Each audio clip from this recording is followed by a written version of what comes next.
জার্নিটা কঠিন ছিল নিশ্চয়ই, তবে আমার চেয়েও কঠিন ছিল আমার নেতা কর্মীদের। ধরুন আমি যদি আজকে না জিততাম, আমাকে হয়তো আবার ঢাকায় ফিরে যেতে হতো, আমি আমার পেশায় ফিরে যেতাম। কিন্তু আমার এই যে এতগুলো কর্মী আপনি দেখতে পাচ্ছেন, সবাই বহিষ্কার হয়ে গেছে। এই 17টা বছর তারা এত শ্রম দিয়েছে, এত কষ্ট করেছে, ঘরে ঘুমাতে পারে নাই। কত কত কর্মী আবার বহিষ্কার হয়ে গেছে, তারা তো কেউ কোনো কষ্ট রাখে নাই মনে। সবাই খুশি, সবাই খুশি, সবাই বলতেছে আলহামদুলিল্লাহ। আমি ভালোবাসার ঋণ কিভাবে শোধ করব? এই ঋণ তো অনেক বড় ঋণ। গতকালকের প্রতিবন্ধকতাগুলো কি কি ছিল নির্বাচনের সময়? গতকালকে বিভিন্ন জায়গায় ভোট ছাপানোর চেষ্টা হয়েছে, দুপুরের পর রেজাল্ট আটকে রাখার চেষ্টা হয়েছে। এমনকি আমি নিজে গিয়ে উচালিয়াপাড়া কেন্দ্রে আমাকে খেজুর গাছের কর্মীদের সাথে আমি মারামারি করেছি, আমি নিজে মারামারি করেছি।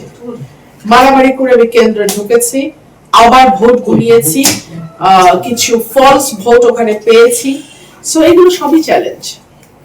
আমার মানুষের কাছে ঋণ অনেক বেড়ে গেছে, আমাকে এই ঋণটা পরিশোধ করতে হবে।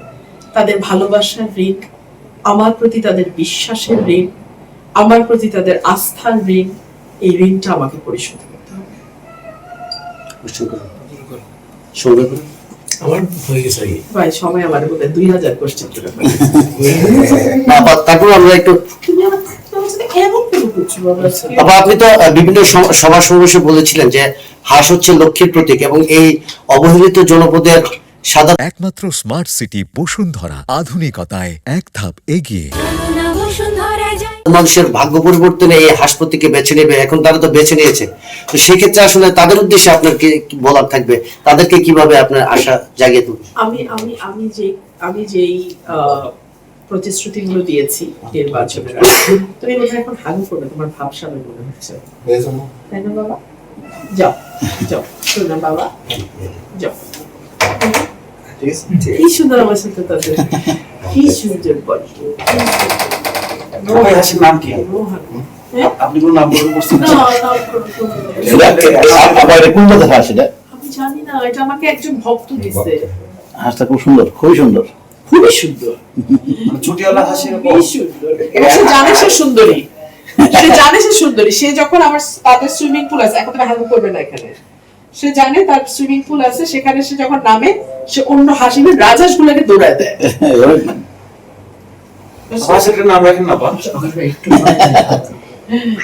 এই যে সুন্দরী মিস বিউটি, মিস বিউটি যাও, তাহলে সুন্দরী হলো নামটা মিস বিউটি, মিস বিউটি আমাদের। আমরা যে কোয়েশ্চেনটাতে ছিলাম আপা,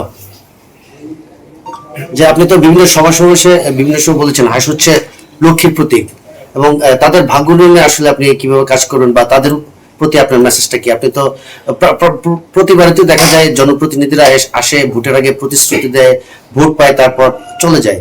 আসলে আপনার পক্ষ থেকে তাদের জন্য আপনার যে প্রতিশ্রুতির বাস্তবায়ন বা তাদের পাশে আসলে যে আপনি দাঁড়াবেন, সেই ক্ষেত্রে তাদের প্রতি আপনার একটা মেসেজ। দেখুন, যারা প্রতিশ্রুতি দিয়ে চলে যায় তারা কিন্তু বেশিরভাগই দলীয় প্রার্থী, দলের মার্কার কারণে তারা জিতে আসে এবং তারপরে আর তাদের খবর থাকে না। আপনি যেটা বলছেন, আমি তো কোনো দলীয় প্রার্থী না। আমাকে যদি এলাকায় আরেকবার নির্বাচন করতে হয়, কাজ করা ছাড়া আমার হাতে আর কোনো অপশন নাই। ধরুন আমি যদি কমিটমেন্টের কথা, ডেডিকেশনের কথা, অনেস্টির কথা বাদও দেই, আমি যদি কাজ না করি, এটা তো আমার নিজের জন্য ক্ষতিকর। সো আমার নিজেকে টিকে থাকতে হলে কাজ করতেই হবে, এর বাইরে আমার আর কোনো অপশন নেই। আপনার একটা প্রশ্ন, আপনি একটু আগে বলেছেন যে আপনার প্রায় 17 উপরে নেতা কর্মীরা বহিষ্কৃত হয়েছে। আপনাকে যদি দল থেকে জায়গা করে দেয়, আবার পুনরায় নিতে চায়, এগুলো হয়েছে, এই প্রশ্নগুলো একবার না, অনেক না।